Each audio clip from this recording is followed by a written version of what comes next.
Respect does not disappear in one loud moment. It fades in silence, in the small choices. In the yes you said when you meant no, in the promise you made and quietly broke. Most people never realize they are training others, and themselves, to lose respect for them. Not through one mistake, but through repeated self-abandonment. Because respect is rarely lost in public first. It is lost in private, the moment you stop honoring your own standards just to stay comfortable. And once that happens, confidence weakens, presence weakens, self-trust weakens, and that is where the hidden cost begins, when a man slowly stops respecting himself, and then wonders why the world follows. Respect is not built on status, charisma, or the ability to be feared. It is built on something far quieter, the alignment between what you believe and how you actually live. Approval may make you visible, but self-respect makes you solid. Performance may impress people for a moment, but authenticity creates presence that does not need to be explained. Marcus Aurelius and Epictetus both understood this. A man is judged not by what others think of him, but by how well he handles what is under his control. Every time you act against your own standards, your confidence drops. Every time you ignore your own voice, you become easier to manipulate. If you keep doing this, you stay stuck in a life where everyone can sense your uncertainty, even when you try to hide it. And the first habit is where many people lose themselves without noticing. The first habit that destroys respect is weak boundaries, saying yes to things you do not want, accepting treatment you quietly resent, staying silent just to avoid tension. That is not peace, that is surrender. Reaction versus control. Approval versus self-respect. Boundaries are not aggression, they are self-definition. A disciplined man does not fear disappointing others more than disappointing himself, because he knows every false yes teaches his mind that his needs do not matter. And psychologically, constant people-pleasing does something deeper.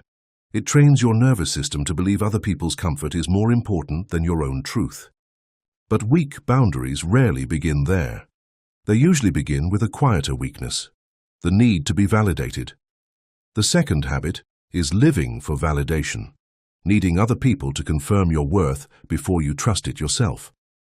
It shows up in over-explaining, seeking reassurance, fishing for approval, and changing who you are depending on who is watching.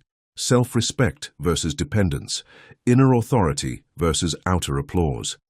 The man who needs constant approval becomes easy to read, easy to pressure, and easy to control. Most people never realize that the need to be liked is often the very thing that makes them forgettable. Stoic and Socratic thinking point to a harder question. Not will they approve, but is this true to me? That question changes everything. Because once approval becomes your compass, discipline starts to weaken. And the next habit reveals exactly how that collapse begins. The third habit is breaking promises to yourself. Skipping the workout, delaying the hard task, ignoring the routine. Telling yourself tomorrow until tomorrow becomes your identity. Discipline versus comfort, identity versus impulse. You cannot command respect from others while repeatedly abandoning your own standards in private, because every private compromise becomes public weakness later. Stoic wisdom makes this simple. What you do when no one is watching is what shapes who you become when everyone is watching. A man does not become weak overnight. He becomes weak every time he excuses the version of himself he knows is below him. And once self-trust breaks, something else begins to rise in its place. Emotional weakness. The fourth habit is emotional impulsiveness, exploding too fast, taking everything personally. Defending your ego over your peace, letting small slights control your mood, noise versus silence, chaos versus peace. Marcus Aurelius and Epictetus pointed to the same truth. What matters is not what happens, but how you respond. Because the reactive man surrenders power in real time. Every insult becomes a command. Every comment becomes a trigger. Every moment of discomfort becomes a loss of control. What separates the calm from the chaotic is not strength of emotion, it is strength of restraint. Composure is not weakness, it is mastery. And once a man stops reacting to everything, he finally creates the space to rebuild what emotional. Weakness destroyed. Respect. The way back to respect is not a speech, not a sudden surge of motivation, not a new image designed to impress people. It is a new standard. The weak man explains himself, pleases everyone, breaks promises, and calls it peace. The strong man is quieter than that. He is calm, deliberate, consistent. He sets one boundary and keeps it. He stops chasing approval and starts checking whether his actions match his principles. He pauses before reacting. He becomes the kind of man who does the hard thing privately until it shapes his identity.